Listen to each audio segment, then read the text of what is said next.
ખેડૂતો માટે ખુશ ખબર, બજેટમાં આ જાહેરાત થઈ તો ખેડૂતો ઉછળી પડશે। CNBC આવાજના સૂત્રો તરફથી મળેલી જાણકારી અનુસાર PM કિસાનને લઈને સરકાર મોટી જાહેરાત કરી શકે છે। ખેડૂતોને મળનારા હપ્તાની રકમ વધી શકે છે। હાલ સરકારી આ યોજના હેઠળ ખેડૂતોના બેંક એકાઉન્ટમાં દર વર્ષ 6,000 રૂપિયા ટ્રાન્સફર કરે છે। હવે તેને વધારીને 8,000 રૂપિયા કરવામાં આવી શકે છે। આધાર કાર્ડના ફ્રી કામો, જો તમારું આધાર કાર્ડ 10 વર્ષ જૂનું છે તો તમે તેને અપડેટ કરાવી શકો છો। સરકારે 14 માર્ચ 2024 સુધી આધારને મફતમાં અપડેટ કરવાની સુવિધા આપી છે। માય આધાર પોર્ટલ પર આધારને મફતમાં અપડેટ કરી શકો છો। આ સિવાય તમે CSC સેન્ટર પર જઈને પણ મફતમાં આધાર અપડેટ કરી શકો છો।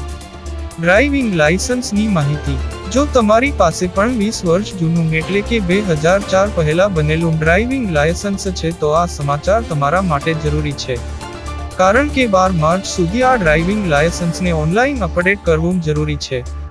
જો આમ ના કર્યું તો તમારા ડ્રાઇવિંગ લાયસન્સની વૈધતા ખતમ થઈ જશે।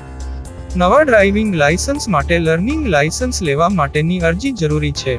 ગુજરાતમાં જારી કરાયેલ લર્નિંગ લાયસન્સ 6 મહિનાના સમયગાળા માટે માન્ય છે અને કાયમી DL માટે અરજી 30 દિવસ પછી અથવા લર્નિંગ લાયસન્સ જારી થયાની તારીખથી 180 દિવસની અંદર કરી શકાય છે।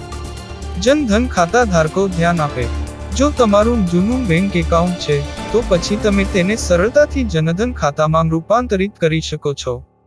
આ માટે તમારે બેંક શાખામાં જવું પડશે અને રૂપે કાર્ડ માટે અરજી કરવી પડશે અને ફોર્મ ભરવું પડશે। આ પછી તમારું બેંક એકાઉન્ટ જનધન યોજનામાં ટ્રાન્સફર કરવામાં આવશે। જનધન ખાતાના ઘણા ફાયદા છે। જો તમારી પાસે જનધન ખાતું છે તો તમે ઓવરડ્રાફ્ટ દ્વારા તમારા ખાતામાંથી 10,000 રૂપિયાના વધારાના પૈસા ઉપાડી શકો છો। તમને 2 લાખ રૂપિયા સુધીનો અકસ્માત વીમો મળશે। 30,000 રૂપિયા સુધીનું જીવન કવર, જે એકાઉન્ટ ધારકના મૃત્યુ પછી કેટલીક શરતો પૂરી કર્યા પછી ઉપલબ્ધ છે। રૂપે ડેબિટ કાર્ડની સુવિધા આપવામાં આવી છે, જેના દ્વારા તમે ખાતામાંથી પૈસા ઉપાડી શકો છો અને ખરીદી પણ કરી શકો છો। તો હાલ માટે બસ આટલું જ, મળીશું નવા વિડીયોમાં નવી અપડેટ સાથે।